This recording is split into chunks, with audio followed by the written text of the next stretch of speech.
It used to be that if you got pickpocketed, the threat was, well, it was totally tangible, right? Like you felt the psychological shift instantly. Yeah, you felt the loss, but the damage was local. It was a nuisance, sure, A but contained one. right, you just, Yeah, call the bank, cancel the physical cards, and you move on with your life. exactly. Well, welcome to the deep dive. Today, we're looking at the escalating crisis of identity theft in Mexico, where, these digital heists have totally replaced pickpockets, and there is a massive black market trading your data right under your nose. So, okay, let's unpack this because we aren't just dealing with stolen leather wallets anymore, are we?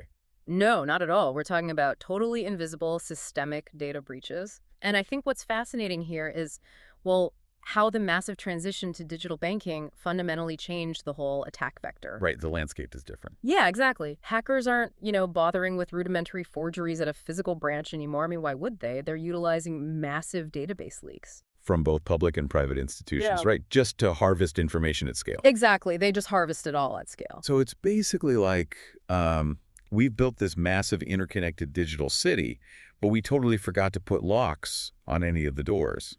Our data is just floating out there. Floating out there and waiting to be scooped up, yeah. And it's worse than that, actually. If you look at CONDUCEF data, that's Mexico's Financial Consumer Protection Agency, they report that over 40% of fraud claims stem directly from the poor custody of personal data. 40%, wow. Yeah, 40%.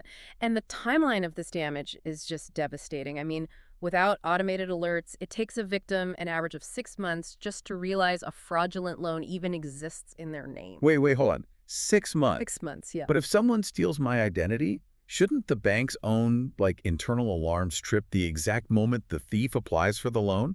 How on earth are they flying under the radar for half a year? Well, because the thieves are exploiting incredibly efficient digital channels now. So take SIM swapping, for instance. Oh, I've heard of this. Yeah, it's brutal. They don't need to hack a bank's encrypted mainframe or anything. They just call your mobile provider, trick some telecom worker into porting your phone number to a new SIM card.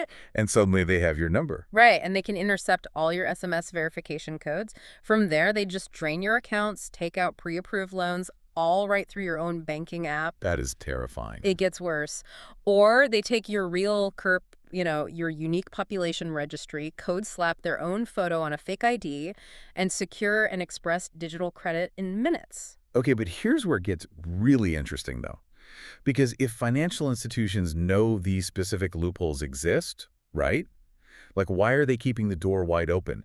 It sounds like banks are operating like a nightclub bouncer who is just, so pressured to keep the line moving that they just glance at the IDs instead of checking if the face actually matches. That is a perfect analogy. And if we connect this to the bigger picture, that is the core systemic flaw here. The Know Your Customer protocols, the KYC stuff banks use to verify identity, are just highly deficient. So they just don't care. Well, it's not that banks have failed at security per se. It's more that they've simply decided that a certain percentage of, stolen identity is an acceptable operating cost. It's the price of their hypergrowth. Ah, I see. Yeah, they want a frictionless lending process, right? But that inadvertently creates a totally friction-free environment for fraud, too. Right, so they're prioritizing speed over our safety, which, that leaves us to defend ourselves. I know Bureau de Credit alerts act as this sort of real-time early warning system, right? Exactly. You get an instant ping on your phone if someone checks your credit, and you can just block it immediately. Which is huge. That's the difference between, say, stopping a 50,000 peso loan in its tracks versus finding out in December and having your life ruined. Oh, absolutely. But you still see a lot of people pushing back on getting the alerts. They think, well, I don't have massive wealth. I'm not a target. Which is just a dangerous misconception, isn't it? Very dangerous. Fraudsters do not only hunt for high net worth individuals. They actually prefer easy, mass-placed, small express loans. Because they fly under the radar. Right. You are a highly lucrative target for a quick payroll loan, regardless of your actual bank balance. And I guess some people are nervous about centralizing their data for these alerts too, privacy concerns. Sure, but the credit bureaus already have your data by law anyway. Setting up alerts doesn't give them more data. It just gives you a real-time dashboard to actually control it. Right. You might as well hold the steering wheel if you're already in the car, right? Exactly. But, and this is important, this raises a really big question about fairness. Because these alerts, they aren't free. Right, you have to pay for them. Yeah, and charging an annual fee for them essentially commodifies cybersecurity. Oh, I see where you're going with this. It creates this economic barrier that marginalizes lower income populations. It leaves them disproportionately exposed simply because they literally can't afford the subscription to protect their own identity. Wow. Let that sink in for a second. Mm-hmm.